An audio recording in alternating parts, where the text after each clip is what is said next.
हर हर महादेव। नाग पंचमी की अद्भुत कथा, एक प्रेरणादायक पौराणिक कहानी। क्या आप जानते हैं कि नाग पंचमी का त्योहार क्यों मनाया जाता है और इसके पीछे की कहानी क्या है? अगर आप इस चीज़ को नहीं जानते हैं तो चलिए जानते हैं इस वीडियो के द्वारा। ये एक बहुत ही अच्छी सी कहानी है जिसे आप पूरा सुने। बहुत समय पहले की बात है। भारत के एक छोटे से गांव में वासु नाम का एक किसान अपनी पत्नी और 2 बच्चों के साथ रहता था। वह बहुत मेहनती और ईमानदार व्यक्ति था, लेकिन पिछले कुछ वर्षों से उसके खेतों में अनाज कम होने लगा और उसका जीवन कठिनाइयों से गुजरने लगा। इस बात से वह बहुत ही चिंतित रहने लगा। एक बार वासु अपने खेत में हल चला रहा था। अचानक उसका हल किसी कठोर चीज से टकराया। उसने देखा कि वहां जमीन के नीचे एक सांप का बिल है। अनजाने में हल का फाल उस बिल में चला गया और एक छोटा सा सांप मर गया। यह सांप कोई साधारण जीव नहीं था। वह नागलोक के राजा तक्षक नाग का पुत्र था, जिसका वासु को कुछ पता ही नहीं चला। अनजाने में उससे यह गलती हो गई। वासु को इस बात का पता नहीं था, लेकिन जब नागराज तक्षक को अपने पुत्र की मृत्यु का समाचार मिला, वह बहुत क्रोधित हुआ। उसने रात को वासु के घर जाकर अपना बदला लेने का निश्चय किया। रात के अंधेरे में तक्षक नाग वासु के घर पहुंचा, लेकिन जब उसने घर में प्रवेश किया तो उसने देखा कि वासु की पत्नी पूजा कर रही है। इस बात का तक्षक को बड़ा आश्चर्य हुआ। पूजा की थाल में उसने दूध, फल, फूल, अक्षत और एक छोटी सी सांप की मूर्ति रखी थी। वह भगवान शिव और नाग देवता की आराधना कर रही थी। यह देखकर नागराज को बड़ा आश्चर्य हुआ।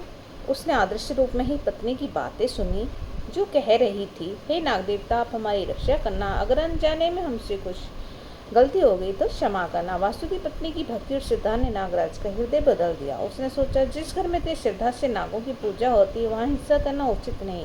उसने वासु और उसके परिवार को क्षमा कर दिया और किसी को बिना हानि पहुँचाए लौट गया। लेकिन कहानी अभी यहाँ खत्म नहीं होती है, उससे आगे भी कहानी है।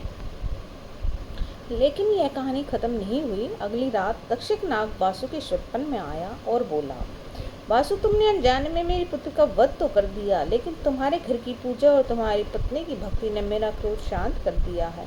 मैं तुम्हें आशीर्वाद देता हूँ कि तुम्हारे खेतों में अब कभी अकाल नहीं पड़ेगा। हर वर्ष नाग पंचमी के दिन तुम नागों की पूजा करना और लोगों को इसकी महत्ता जरूर बताना। कि नाग पंचमी सुबह जब वासु उठा तो उसने देखा कि उसके खेतों में हरियाली छा गई है। सूखे खेत हरे हो गए हैं और फसलें लहराने लगी हैं। यह चमत्कार देखकर वह विभोर हो गया।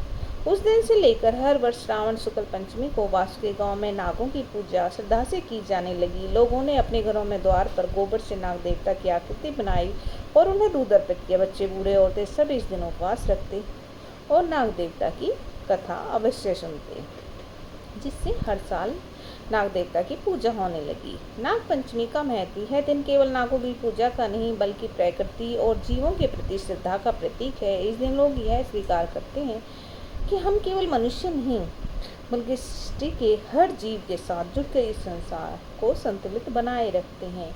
इस संसार में मनुष्य ही नहीं, बल्कि सृष्टि का हर जीव का उतना ही महत्व है जितना कि मनुष्य का। कथा से हमें क्या सीख मिलती है? भक्ति और श्रद्धा से शक्ति होती है। वासु की पत्नी की पूजा और भक्ति ने नागराज जैसे शक्तिशाली देवता का क्रोध शांत कर दिया। यह दिखाते एक सच्ची श्रद्धा कभी व्यर्थ नहीं जाती।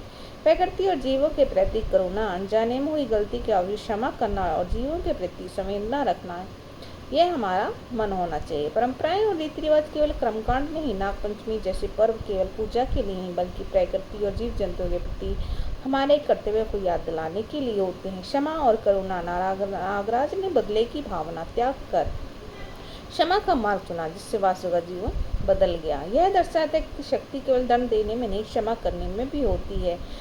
इस तरह से नाग पंचमी केवल एक पर्व ही नहीं, बल्कि एक गहरा संदेश लिए है प्रकृति के साथ समरसता, श्रद्धा और सभी जीवों के साथ प्रेम का। आज भी भारत के कई हिस्सों में इस दिन लोग सांपों को दूध पिलाते हैं, नाग देवता की पूजा करते हैं और उनकी कथा सुनते हैं, ताकि जीवन में सुख समृद्धि बनी रहे। जय नाग देवता। अगर आपको मेरी वीडियो पसंद आए तो प्लीज़ लाइक, शेयर, सब्सक्राइब।